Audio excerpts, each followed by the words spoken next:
All right, hello from the Pacific Northwest Rocky. Show you a little pan here of where we're at. Real pretty spot.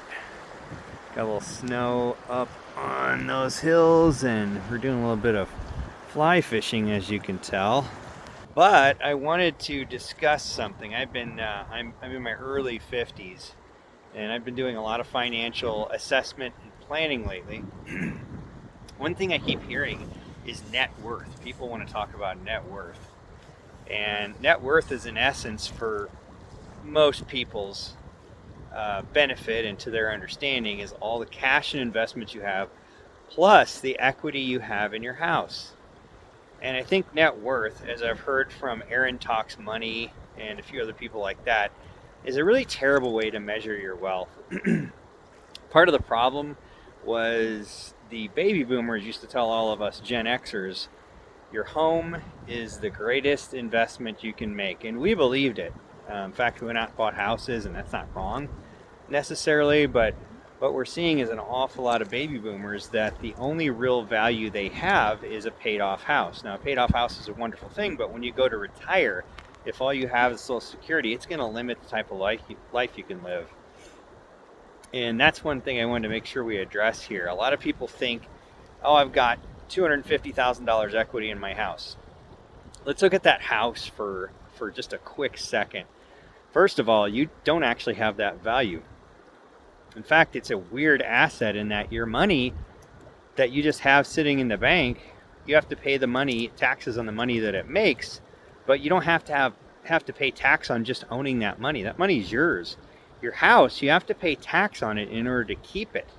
That's kind of a strange investment. So most investments in the market return something like 7 to 8% over time. And yeah, your house may grow by a value of 7 to 8%, but you're paying something like $2,500 to maybe $5,000 a year tax on your house. I mean, you're talking about a substantial amount of money, anywhere from $250 to $400 a month in taxes just to keep your asset. Part of your net worth you have to pay to keep. That's not necessarily wrong. I don't think owning a house is wrong. What I think is wrong is including that in what you think you're going to be able to use as your assets for retirement. Unless you get a reverse mortgage or you get a HELOC or something like that, you can't access that money. It's just sitting there, and you're still paying upkeep, maintenance, and such. There's a gal online. Her name is Trisha, I think, or Trish. I forget her name, but she's retired, early retirement with $500,000. She sold her house, and that's part of what I think she has in her $500,000. She rents for $1,200 a month. And I want to just quickly give a synopsis here for everybody thinking about retirement. If you had a house worth $500,000, and like I said, you have to pay to keep that asset. But let's say you sold it. You're getting to be 63, 65 years old, and you sell that house for $500,000. Now you got your $500,000, and you put it into the market, and it returns 8%. 8% works out to be $40,000 a year, or about $3,333 a month. That's pretty good when you think about it. Let's say you rented a $500,000 house, right? That's about $22,000 to $2,500 a month. That still leaves you something like close to $1,000 left every month. Now, you don't have to pay taxes on that. You don't have to pay maintenance and upkeep. You don't have to pay HOAs. You do have to pay your utilities, and that's fine.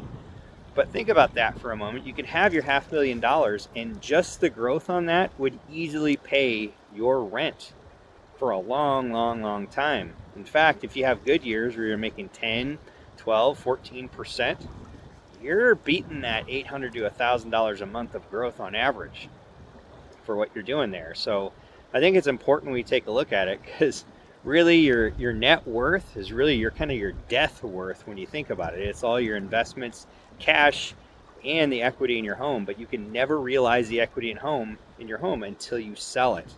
So be thinking about that, Gen Xers, whenever you go to assess what you're going to do in retirement. Really all you can count on is your cash and investments that you have when you decide to retire. Paid off house is great. I own a house myself. I mean, there's more to owning a house than just the numbers.